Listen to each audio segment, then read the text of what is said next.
Thanks, Ben. Okay, we're going to move on now to Bible terminology, part 3. And we've looked at various different words so far in our seminar series so far. And we're now going to look at this one here, Antichrist. So I'll just skip over the others that we looked. We're also going to look at church as well. So come with me to first epistle of John in the back end of the New Testament. You'll find it on it starts on page 1122, 1123 thereabouts. And we have here John writing. And if we go into first epistle of John and chapter 2, let's look at a few verses beginning at around 18. So again, he's writing to the believers at this time, and he says in verse 18, "Little children, it is the last time, and as ye have heard that Antichrist shall come, even now are there many Antichrists, whereby we know that it is the last time. They went out from us, but they were not of us. For if they had been of us, they would no doubt have continued with us. But they went out, they might be made manifest, they were not all of us. But ye have an unction from the Holy One, and ye know all things. I have not written unto you because ye know not the truth, but because ye know it, and there is no lie in the truth.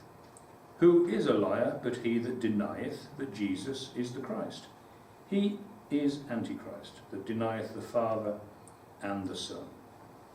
So even in the first century church, there were those who, instead of sticking to the core beliefs that Jesus believed, instead of sticking to those core doctrines and understandings of the scriptures that Jesus believed, they started adding bits to it, other ideas from outside into it, adding sort of bits of humanistical thought or other false religious ideas and teachings and bringing them in. And some people drifted away and drifted off, and hence why it's a fragmented Christianity with various different denominations out there. But John is writing here about the original teachings of God, and there are people in today who are in other churches who say, well, we're not sure Jesus exists, or well, we're not sure what it means. And so these are people described here in the scriptures as Antichrist, somebody who denies that Jesus even lived, and somebody who denies that Jesus became and was the Christ. That person is an Antichrist. So as we saw earlier on with the Apostle Paul, he was against Jesus. He was an Antichrist in a way, wasn't he? Because he fought against the early church and then was converted later on. So a lot of people think that the Antichrist is one individual, but here John is making the point that anybody can be an Antichrist or is Antichrist in their attitudes and beliefs if they deny Jesus existed and deny that Jesus was the Christ. They deny his resurrection and are in denial of the fact that it happened, the fact that it's a historical event. Now this was way back in AD 90, towards the end of the first century, and already the church had those who were drifting away.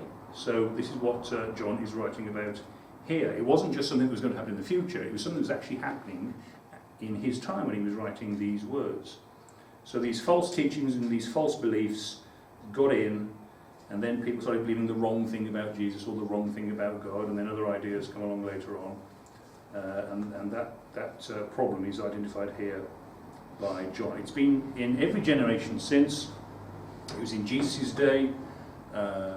People denied that Jesus was resurrected to life again by God. They said, oh, some people stole his body, hid it away, and he just fainted and then came alive again later on. So there's always been these deniers, and always been these false pieces of information put around about the actual factual events that did take place, that Jesus did die and was made alive again and resurrected by his Father, by God. So that's all very clearly explained for us there in first epistle of John. Now then, when we come on to the word church, this one's really interesting because if we look at Ephesians chapter 5, it's talking about God's natural order for things, and it talks about, for the husband is the head of the wife, even as Christ is the head of the church, and he is the Saviour of the body. So Christ is the head of the church. Now, if we look at the original Greek word that was written down, that was translated into our English word church, we find it's the word ecclesia. Now, there are some Catholic churches out there, on their signage outside, it might use the word ecclesia, the original Greek word. Christadelphian the community, we have our individual meetings. We don't call them churches as such, we call them ecclesias, or meetings. But the original Greek word there, that was recorded there when Ephesians was written, the word literally means a religious congregation. In other words, it's a word that refers to the people, not the building. Now, when the translators of our 1611 version of the Bible were translating the Bible from the Hebrew and from the Greek, they did a pretty good job, but they were very crafty and very subtle about some of the words they chose to be the ones that were most suitable for translating from the Greek to the English. You've got to be careful sometimes. You can lose a bit of the emphasis and lose a bit of the original meaning. So they were trying to emphasise that it was the church that people should believe in. It was the authority and the religious structures of the church, as it was.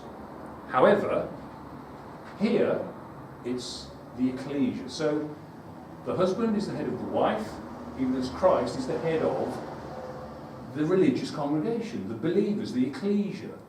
So can you see how there's a subtle shift in emphasis there, trying to get people to read the Bible and believe in the established church, rather than the meaning of the original word, which talks about how Jesus Christ is the head of a group of believers. Jesus is the chief believer, if you like, because he laid down his life for his beliefs about God and what God had promised to him if he was faithful to the end of his life. So that's a very important point there regarding the use of the word church. So it's not a building, it's the believers, it's the faith within those believers is the thing that God is interested about, not the state of the building that they meet in. Okay? So, we've looked at those. Any questions on those, by all means, come and talk to us at the end, but we've gone through quite a lot, but that's those two there for tonight.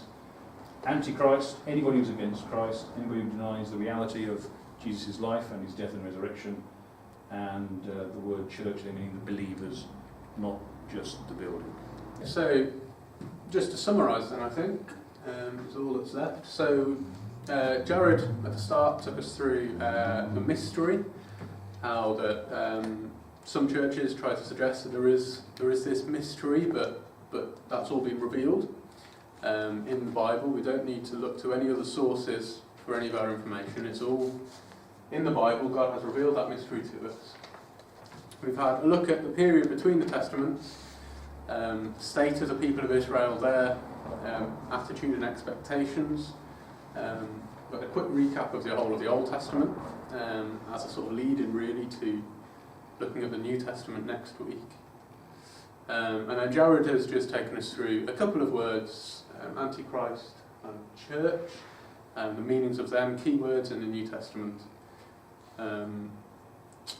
throughout those books.